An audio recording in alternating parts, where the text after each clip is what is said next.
open matchmaking, persistent lobbies, and a consideration for aim assist adjustments.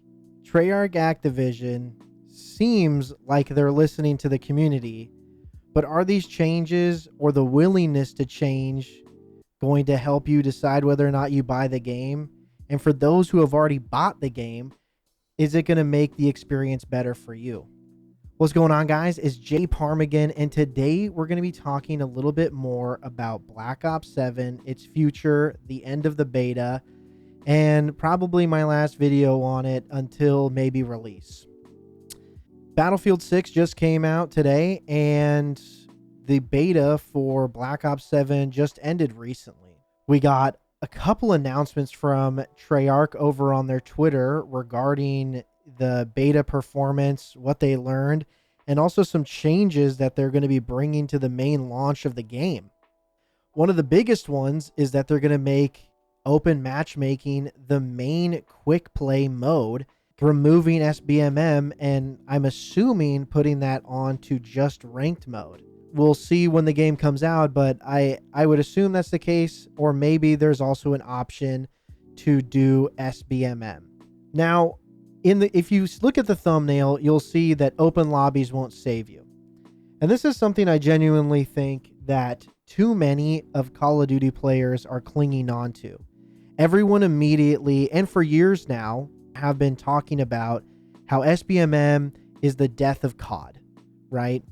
How every single game you are up against sweats and you need to try every single match in order for you to have fun. But here's the thing. You put yourself there, right? If we're to believe that SBMM is based on your skills, then you are where you should be. Should you be able to pub stomp? I mean, I think so. I think there's definitely room for that. But I think too many people compare themselves to content creators and, streamers whose primary game is Call of Duty and being good at it. And everyone assumes they just have the same experience. I think it's also funny that I've been seeing some posts where some people are in these open lobbies and they're getting trashed over and over again. And it's this realization, and once again, why I say open lobbies won't save you, is for many people realizing that maybe they're just not good at Call of Duty. And that's okay, right? And I think for many people who are not good at Call of Duty, SBMM actually helps you. And I think that kind of goes into like one of the reasons why Treyarch, Activision, any of the studios behind Call of Duty have been hesitant to move away from SBMM is because of your casual, if not hyper casual player who is not that good at Call of Duty, who is spending money on microtransactions and staying around so that for a game mode or, SBMM for this, that doesn't super challenge them because it's putting them against people of their same skill. Because if they were ever really put up against someone as, good as, for example, Scump, right? They wouldn't want to play the game anymore. They'd be leaving lobbies. And that's another thing. In these open lobbies, you're seeing a lot of people leave the game. And who wants to fill those lobbies, right? Treyarch and Activision are going to have to put a lot of effort into how they operate that. Towards the end of the beta for me, I was playing in some open lobbies and found that anytime a stomp was happening, people would just empty lobbies. This was the case with older CODs, with the original like Modern Warfare 2, Modern Warfare 3, Black Ops 2. Anytime a stomp was happening, people would just leave. Very rarely people were sticking it out. And so it'll be interesting to see how filling lobbies works, because for me as a player, I don't like filling lobbies. It's not fun to join into a match that's being stomped. And most of these content creators, streamers, and, high skill level players are just looking for a playground to stomp. How long is that going to be fun before that wears off? I can already see people saying after the release being like, maybe we do want like SBMM. I mean, the ability to choose that is great. But once you split the player base like this, it's going to be very difficult to like harness those players, right? And I more mean in the sense of like you're splitting that player base, and it's going to be harder for you to find that skill for you with there being less players. But it is nice though, right, to have a focus on ping and connection, which might make for a smoother gaming experience for those lobbies. I mean, that's for me, that's kind of most of it for SBMM. I think a really big plus here is persistent lobbies, right? I think adding persistent lobbies back into Call of Duty is going to possibly create more engagement for community. And what I mean by that is, how many times have you, without having your voice chat turned off, engaged with a random in your lobby, or you were trash talking, mid round or something, and you wanted to kind of keep that going?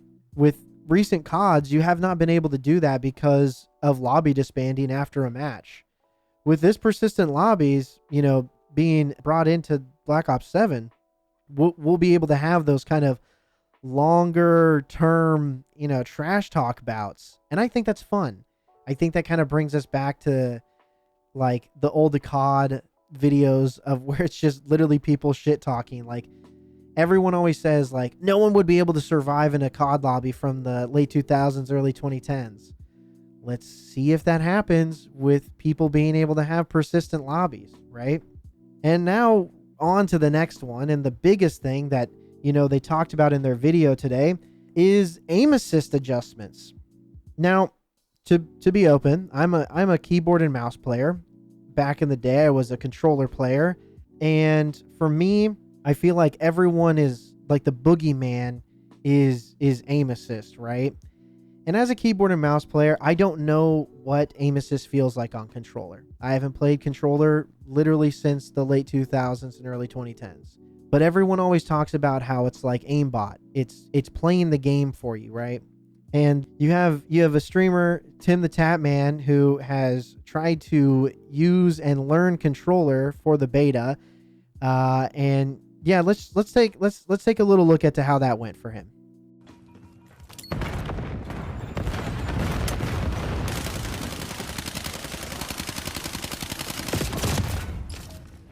Hardpoint is active.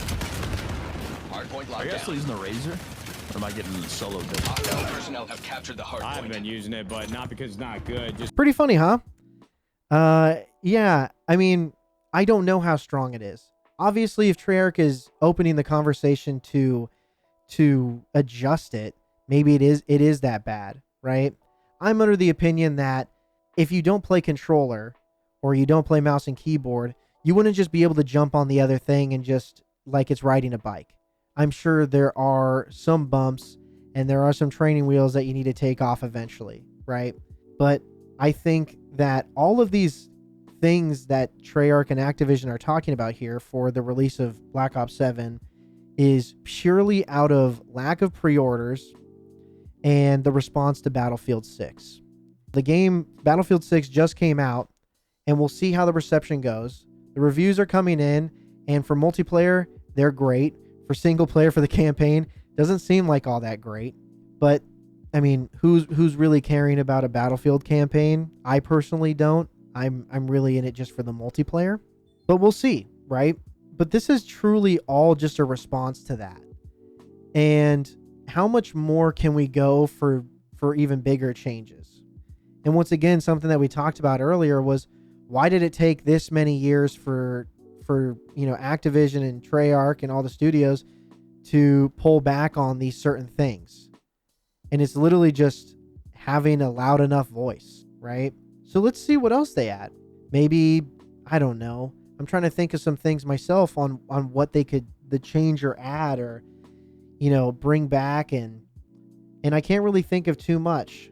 I know personally, based on the play that I do, I would say that I am a average or above average player. And when someone says that aim assist on controller or whatever is that good, then you have no reason not to believe it because you don't engage with it yourself. You just kind of see it and listen to content creators. And I have no reason not to believe them, but it is just funny to see some of those clips. But back to open matchmaking, we'll see. I genuinely think that with the COD community specifically, there's always going to be something to complain about. If it's not SBMM and it's not aim assist, what's the next thing? I'd love to know what you think the next thing is going to be. What is the next thing everybody's going to complain about? What do you think it is? I really would like to know. And I would also like to know, after Treyarch's video today and tweets regarding these changes, does this change your opinion on how you look at Black Ops 7? Are you already pre-ordered, or are you going to pre-order now based on these responses? Me personally, I'm not going to buy the game until after it's launched and after the initial reception comes out. Usually I've bought every COD, and like I said in my last video, the only COD I haven't purchased is Vanguard. I would like to buy Black Ops 7. I will be playing Battlefield 6, but I'm not someone who needs to be in either camp. I can play both games. And I think that's something a lot of us need to accept as well, that people can enjoy both games. So we'll see.